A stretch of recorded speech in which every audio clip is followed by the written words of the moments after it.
একদিকে যুদ্ধের ক্ষত, অন্যদিকে যুক্তরাষ্ট্রের নতুন নিষেধাজ্ঞার ভয়। দুই দিকের চাপে যেন দম বন্ধ হয়ে আসছে ইরানের অর্থনীতির। বাজারে পণ্যের সংকট, আকাশছোঁয়া দাম আর ক্রেতাদের পকেট প্রায় শূন্য। একসময় ব্যস্ত থাকা দোকানগুলোতেও এখন বিক্রি কমে যাচ্ছে আশঙ্কাজনকভাবে। সোমবার যুক্তরাষ্ট্রের আরও কঠোর নিষেধাজ্ঞা আরোপের আশঙ্কার মধ্যেই সামনে এসেছে ইরানের ব্যবসা বাণিজ্যের এই ভয়াবহ চিত্র। রিয়ালের লাগামহীন পতন, আমদানি করা পণ্যের ঘাটতি এবং মানুষের ক্রয় ক্ষমতা কমে যাওয়ায় চরম বিপাকে ব্যবসায়ীরা।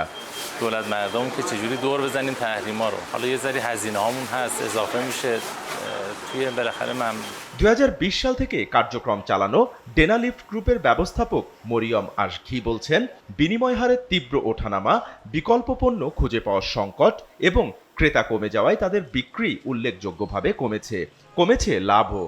ثبات قیمت خوب برسه شاید بشه که به آرومی این آرامش رو به مردم برگردوند. তেহরানের ঐতিহাসিক গ্র্যান্ড বাজারেও একই হতাশার চিত্র। আমদানির খরচ বেড়ে যাওয়ায় ব্যবসায়ীরা পণ্য আনার নতুন পথ খুঁজছেন। এর মধ্যেই রবিবার খোলা বাজারে মার্কিন ডলারের দাম পৌঁছায় 20 লাখ রিয়ালে, ইরানি মুদ্রার ইতিহাসে রেকর্ড সর্বনিম্ন।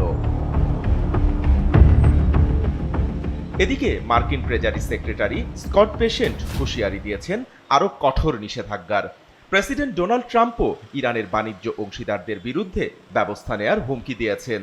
The United States military began major combat operations in Iran.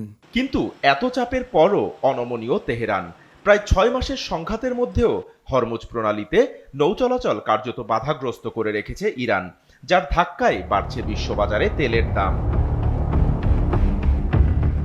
এখন প্রশ্ন একটাই, অর্থনীতি যখন ভাঙনের মুখে, নতুন নিষেধাজ্ঞার ছায়া যখন আরও ঘন হচ্ছে, তখন ইরান কি শেষ পর্যন্ত নথি স্বীকার করবে, নাকি সংকট যত গভীরই হোক তেহরান থাকবে অনড়? বাপ্পি খান, এসএ টিভি ডিজিটাল।